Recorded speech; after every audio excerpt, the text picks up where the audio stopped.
ke ɗai nake ƙauna in ba ke ba sai rijiya don Allah ki yarda da ni ke ɗai nake ƙauna.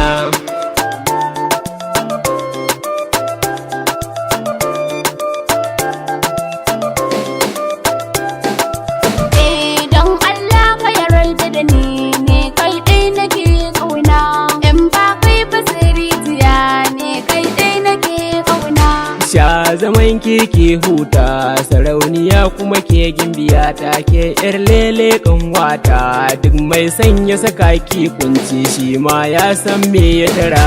Dan Allah ka yarda da ni ne kai dai nake kauna.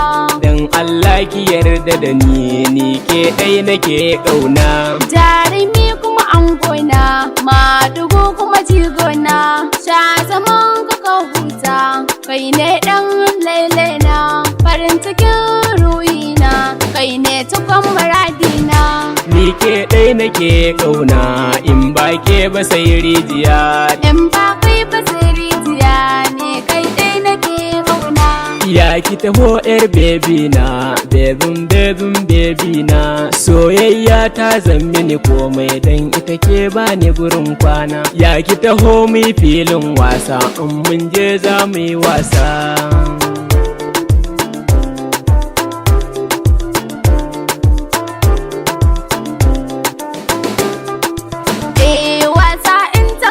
Wasa ni na san kana a kusa ya ka taho miyo langar soyayya ta kauna mai sona kai ne nawa ne na gaida habibina.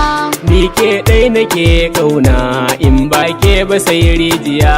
In ba kai ba sai rijiya ne kai ɗai nake ƙauna.